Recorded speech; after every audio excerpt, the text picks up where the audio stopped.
Hi,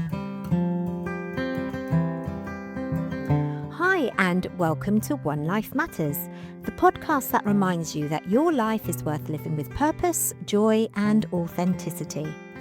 I'm Trish, a counsellor and life coach, and I'll be sharing down-to-earth conversations, insights, and tools to help you navigate the ups and downs of life. Whether you're healing from the past, finding your confidence, or simply wanting to feel more at peace with yourself, this is your space. Because you only get one life and it truly matters. Just before we get into this episode, I just want to mention that this podcast is for general information, insight, and reflection only. It's not a substitute for personal therapy, counselling, or medical advice. In today's podcast, I want to talk about the cost of always being the strong one. The one who everyone turns to in a crisis or when they need advice. The reliable one. The capable one. The one who keeps everything ticking over in the background whilst quietly struggling inside. Maybe that person is you. And if it is, I really want this episode to make you feel understood, seen, and validated. Because from the outside, strength often looks admirable, right? People praise it, depend on it, and they expect it too. But what people often don't see is the exhaustion that exists beneath the surface, the loneliness and the emotional pressure of constantly holding everything together. And sometimes by constantly being the strong one, you become so good at giving the impression that you're coping that nobody notices when you're struggling or having a bit of a wobble. But it's not just that. You're so used to being everything for everyone that you don't always notice you're barely keeping above water yourself. I always say, especially because I do this myself, that some people could be internally collapsing, and when asked if they're okay, they still reply with, "Oh, I'm fine, I'm just tired." The thing is, most strong people don't break down dramatically. Instead, they kind of slowly disconnect from themselves. It's the way that they cope and survive. They keep functioning, keep showing up for others, keep helping everyone else, making sure their needs are met. But underneath, they're quietly depleted themselves. And the difficult thing is, many people who carry this role don't always realize they're doing it because being the strong one started so long ago, usually in childhood. So let's take a few minutes to talk about that. And I want to share with you my own quiet childhood trauma, something called parentification. When I look back at my own story, I can see exactly where this blueprint of being the strong one was created. And I want to share this carefully because it doesn't come from a place of wanting to blame or shame. I grew up with a parent who struggled deeply with their mental health. And as anyone who has loved someone with mental illness knows, when the mind is unwell, everyday responsibilities can slip. As a child, looking at that environment, my instinct wasn't to judge. My instinct was to protect. I stepped in to pick up the slack. From a very young age, I was the one cleaning the house from top to bottom, doing the ironing, taking on the family chores, and all the while trying my best as a child to be the emotional scaffolding that my mother needed. Looking back, I realise I was operating on a child's logic. I truly believed that if I could just make the house orderly enough, structured enough and clean enough, it would somehow fix the chaos. It was my way of trying to create safety. But that comes with a heavy price tag for a child. Somewhere in that process, I intertwined my worth with my usefulness. I learned that my value was dependent on how well I pleased my parents, how much I could handle, and how little I complained. If I missed something or if things weren't perfect, I didn't just feel like I'd disappointed my mum. I felt a deep internalized shame in myself. I became her safe place, her protector, sounding board, and coordinator, because I thought that holding it all together was the only way to keep my world from falling apart. For many children, being incredibly mature, perceptive, or strong wasn't a choice or a personality quirk. It was a necessary defense mechanism. For these children, they learned very early on that having needs felt unsafe. When a home environment is emotionally unpredictable, a child's brain adapts by sharpening its radar and becoming hypervigilant.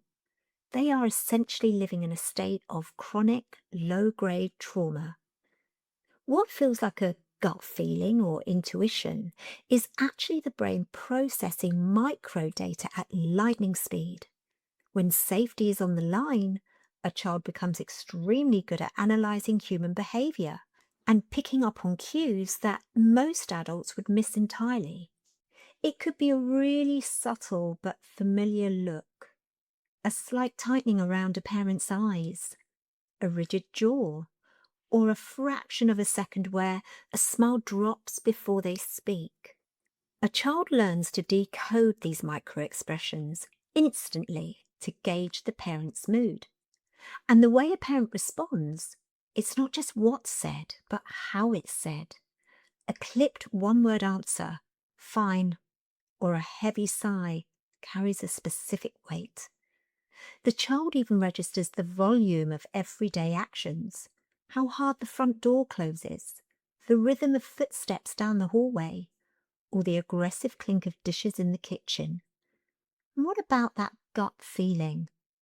This is hypervigilance operating subconsciously. The child's nervous system registers a shift in the room's tension before anyone even speaks. Their own heart rate might spike or their stomach might tighten, a somatic bodily response warning them that the environment has shifted and might not be safe. Children, much like I did, often feel it's their job to fix the adults. To stay safe, the child chameleon shifts. If the parent needs a quiet child, they become invisible. If the parent wants achievement to feel good about themselves, the child becomes the perfect student. They suppress their own authentic feelings because expressing them is too risky. Or, like me, they might crack a joke to diffuse tension, become hyper helpful, or try to blend into the wallpaper to avoid being a target. When you're the strong child, you learn to manage adult emotions before you even understand your own. For me, whenever the air in the house turned heavy or hostile, I took it upon myself to fix it. I'd crack jokes, I'd force a smile, and play the happy-go-lucky, people-pleasing child to settle the chaos or prevent an explosion. It was a performance. I was desperately trying to protect myself or a loved one from whatever threat was looming. On the surface, I was diffusing the tension, but underneath, my stomach was in knots, paralyzed by gut-wrenching fear of what might happen next. Sometimes children will turn rebellious. It isn't about bad behavior. It's a calculated, though unconscious defense mechanism. You know what? I want to spend a bit of time on the rebellious response because I think of all the survival mechanisms, this is the one that's mostly misunderstood. And therefore, the child is misunderstood too. When a child is constantly scanning a hostile room, the anticipation of a fight or an explosion is agonizing, and most of the time, the anxiety of waiting for the axe to fall is worse than the fall itself. So a rebellious child figures out, if this room is going to explode, I'm going to be the one to light the match. By acting out, breaking a rule, or starting an argument, they force the conflict to happen on their terms. It gives them a fleeting, false sense of control over an uncontrollable environment. A rebellious child might use hyper-independence as a shield. To be the strong one, you quickly learn that the adults around you cannot be trusted to keep things stable. Where the pleaser child tries to fix the adults, the rebel completely rejects them. They adopt a fierce, aggressive independence. I will protect myself. I will rule myself. And you can't tell me what to do because you can't even handle your own environment. Deep down, a child scanning an unstable room feels inherently unsafe and unsure if they're loved, and rebellion can be an unconscious test. They act out to see, if I am bad, if I am loud, if I'm difficult, will you still protect me, or will you abandon me? Sadly, when adults react with harsh punishment instead of curiosity, it just confirms the child's belief that the world is hostile. I think rebellion and people-pleasing are actually two sides of the exact same coin. Both are frantic attempts to survive an unpredictable environment. So, in my childhood, my response to a hostile room was to crack a joke and force a smile, to people-please. But another child in that exact same house might have slammed a door, talked back, or broken a rule. On the surface, we look completely opposite. I look like the good kid, and they look like the troublemaker. But underneath, we were doing exactly the same thing. We were both scanning the room, feeling terrified and trying to survive. I tried to control the tension by fixing it, and they tried to control the tension by provoking it. The joker channels that energy into external emotional labor, such as making others happy and trying to defuse the bomb. The rebel channels that energy into external resistance, fighting the system and setting that bomb off. Both are exhausting and both are lonely. I just remember feeling so overly responsible for the needs and, yeah, for reasons I won't go into today, the safety of others. And the tragedy of learning this skill so early is that the energy required to constantly scan the outside world, well, it prevents a child from looking inside. They become experts at adapting and knowing what everyone else is feeling or might need. But they often grow up completely disconnected from their own emotions, their own needs, and their boundaries. And maybe nobody intentionally harmed them at all, but they learned somewhere along the way that love came through being useful. And that is something I could really relate to as a child. But whether you coped by trying to fix the room with a smile, made yourself incredibly useful, or you tried to fight the room with anger, the cost was exactly the same. You had to abandon yourself to survive.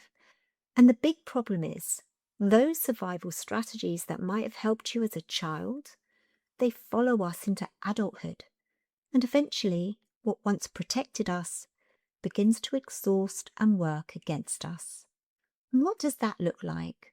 Well, see if you can recognize any of the following: people-pleasing, hyper-independence, over-functioning, emotional caretaking, struggling to ask for help, feeling responsible for everyone else's emotions, needs, comfort, and happiness. And underneath all of that is a nervous system that learned, I must hold everything together to stay safe. In episode 8, I talked about the fawn response and how survival is guaranteed by putting everyone else first and yourself last. By making sure you keep everybody okay, maybe you'll be okay too. And over the years, talking to hundreds of clients, I believe that so many strong people are living in this state without even realizing it. You become the agony aunt, the advisor, the rescuer, the dependable one, the unpaid staff, the emotional support for everybody else. And because the strong ones seem so capable, it's often assumed that they don't need any support or help themselves. But being emotionally strong all the time comes at a cost, a huge one too. We were never designed to stay in survival mode whilst pretending everything is fine and under control.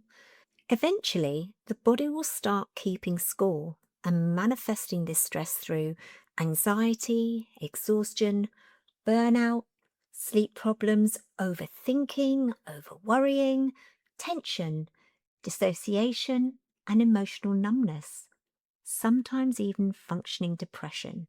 And functioning depression is incredibly difficult because from the outside, someone can look completely fine. They're still going to work, getting the kids to school, still smiling, still replying to messages like nothing's wrong, and very convincingly holding theirs and everyone else's shit together. But internally, they feel empty, emotionally flat, disconnected and exhausted in a way that sleep can't fix. And one of the saddest things I see in strong people is how deeply uncomfortable, even guilty they feel asking for or receiving support. They can give endlessly, but receiving, that can feel like a failure. When asked how they are, their automatic response is, "Oh, I'm okay," even when they're absolutely not okay, because many strong people learn very early on that vulnerability felt very unsafe, or that they were being a burden, or that it was pointless wanting their needs met. Some were the children who had to learn to grow up quickly, too quickly, and some, like me, became the emotional and often the physical parent in the household. These children learned quickly that there simply wasn't room for their feelings and needs being met. So now, as adults, they minimize their pain and needs automatically. And what often happens is that they become surrounded by and may even unconsciously choose relationships where they are needed but are not always emotionally held or supported back. And as much as that's a painful dynamic, it's a familiar one. There's a heavy burden in being valued for what you do rather than who you are. It means being the one everyone leans on, while secretly wondering, who would catch me if I fell apart? And I think that's where resentment quietly builds.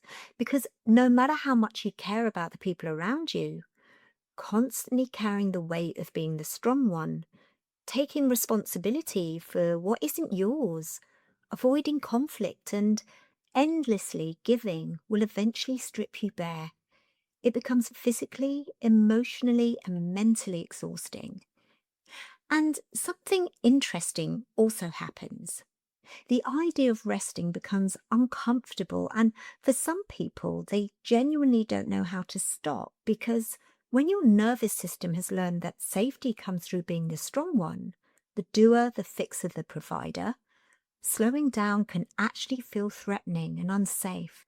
Rest can even create anxiety, and people often judge themselves harshly for this. But it makes perfect sense, really. A nervous system that has spent years in hypervigilance doesn't just instantly relax because life might have become a little bit calmer. The body still expects pressure, still expects responsibility and emotional labor. And this is why healing isn't simply about thinking positively or taking a bubble bath. Healing is about teaching your system that you no longer have to survive by constantly giving, doing, self-abandonment, and being the strong one, that your worth is not dependent on how much you carry. Healing comes when you finally realize that you are allowed to have needs, not just have them, but have them met. It's the moment you realize you're allowed to set boundaries.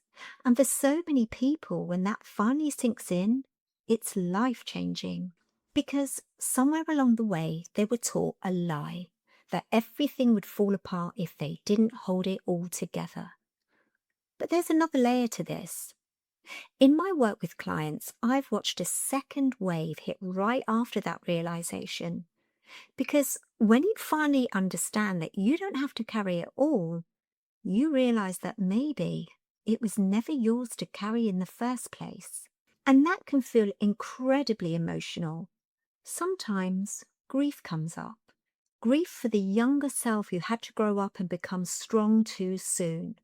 Grief for all the times you desperately needed support but chose to stay silent. And grief for the version of you who became everyone else's safe place while never really having a safe place of your own.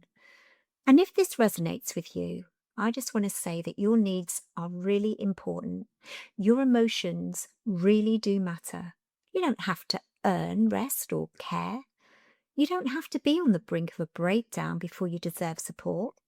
Some of you might think stepping away from being the strong one means becoming weak, but it isn't. It's about becoming honest and learning that real strength isn't about carrying everything on your own. Allowing people to support you, setting a few boundaries and saying, I can't do that right now. Resting without guilt and learning that you don't have to fix everybody or every situation is real strength. Taking care of yourself in a way that you truly deserve. And perhaps most importantly, learning who you really are outside of that conditioned survival mode, outside of over-giving, over-pleasing, over-rescuing, and outside of always being needed. Because there is a version of you underneath that deserves rest, calm, and softness. And I think so many strong people crave these things, not because they're weak, but because they're tired. Tired of holding everything together and always being fine. So if you're listening to this today and recognizing yourself in these words, maybe this week could simply be about noticing a few things. Where you overcarry, where you silence your needs, where you automatically move into being responsible for everyone else before asking yourself what you need. Because self-awareness is where the healing begins, not by trying to be perfect for everyone else. Thank you for listening to this episode. To everyone out there who is used to being the anchor, the fixer, and the strong one, remember that even the strongest anchors need a safe harbour. And as Donald Miller once wrote, for a long time I was the strong one. Now I am the one who is loved. Give yourself permission to be loved, to be seen, and to rest. Take care of yourselves, and I'll see you next time. Thank you for joining me on One Life Matters. If today's episode spoke to you, I'd love you to subscribe and maybe share it with someone who might need it too. And remember, you only get one life, so make it one that truly matters. Until next time, take care of yourself.